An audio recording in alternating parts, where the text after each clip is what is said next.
Ilang dadon ang minilyon nga mga Katoliko ngadto sa garabing kasaypanan ug ang akong mga simbahan mawad-an sa ilang pagkabalaan. Abril 4, 2014. Mensahe 1091. Book of Truth. Ang mensahe. Akong minahal nga anak, ang mga panagna wala ipadayag sa tao sa Dios aron makamugna og pagbati. Gihatag kini aron maandam ang katawhan alang sa ilang kaugmaon sa akong gingharian. Aron sila mapasibdan-an ang daan sa posible nga kapiligruhan sa ilang mga kalag. Ang matag panginlabot pinaagi sa sugo sa akong amahan sa inyong kinabuhi alang sa inyong kaugalingong kaayuhan ug sa ubang mga kalag. Ang akong mga propesya nga gihatag kanimo anak ko, tinuod nga nagsugod na pag-ayo. Ang mga impostor nakakontrol na gikan sa sulod ug sila magpadayon sa paglimbong sa kalibutan sa pagpatuo nga ang usa ka bag-ong doktrina usa diin ang mga pagbag-o sa kasamtangang balaang doktrina nga gihatag sa Dios mahimong usbon aron mahiangay sa mga kinabuhi sa tanang tawo ug sa tanang relihiyon. Pagbantay sa pulong nga ekonomikal o bisan unsang pagsulay sa pagkuha sa akong simbahan sa yuta ug hubuan kini sa pagkadiosnon niini. Siya nga naghilabot sa liturhiya dili tinuod nga akong alagad apan bisan paniana mao gayud kana ang mahitabo. Ug unsa ang buhaton sa akong sagrado nga mga alagad? Iduko nila ang ilang mga ulo. Ipataas ang ilang mga bukton sa mahimayaong pagdaig alang sa bag-ong bakak nga doktrina ug isalikway ang tanan nga gihatag ko sa kalibutan. Ang ilang gugma sa kalibutanon nga mga butang, ang ilang gusto nga pagadaygon ug ang ilang hataas nga mga ambisyon magtangtang kanila sa ilang mga panaad. Mahimo silang mga traidor ug sila motalikod kanako.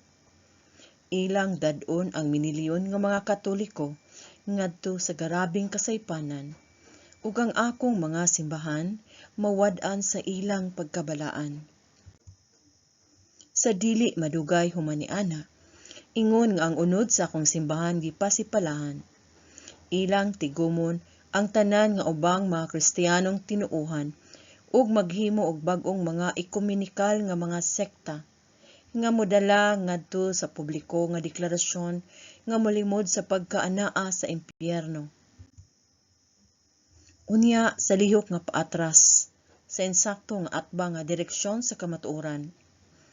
Ang tanan nga mga magtotoo sultihan nga ang sala anaa lamang sa mata sa nagtan-aw ug nga tungod sa orihinal nga sala imposible nga malikayan kini. Busa, sultihan ka dili kini angay kabalak-an, ang sala mismo pagabag-ohon. Kung mahitabo ka na ang tanan nga pagbati sa moralidad mamatay. Sa diha nga ang moral dili na isipon nga importante, nan ang sala mo kaylap. Ang sala mo kaylap musamot, hangtod nga ang katilingban maguba ug alang ni adtong magpabiling matinud-anon sa akong simbahan. Ang tinuod nga simbahan usa ka talan-awon nga makalilisang ang masaksihan. Ang mga tawo manghambog sa sala, dayag nga magpasundayag sa kaubos sa ilang moralidad ug ang bag-ong kalibutanon nga relihiyon o New World Religion magdiktar nga ang sala dili gayud makababag kanimo o makadaot kanimo sa mga mata sa Dios.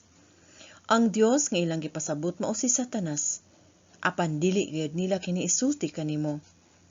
Aron pagbiay-biay kanako, ilang ipresentar kanimo ang Antikristo, nga madasigon nga dawaton tungod kay siya pagadaygon sa mini nga propeta ug simbahon siya.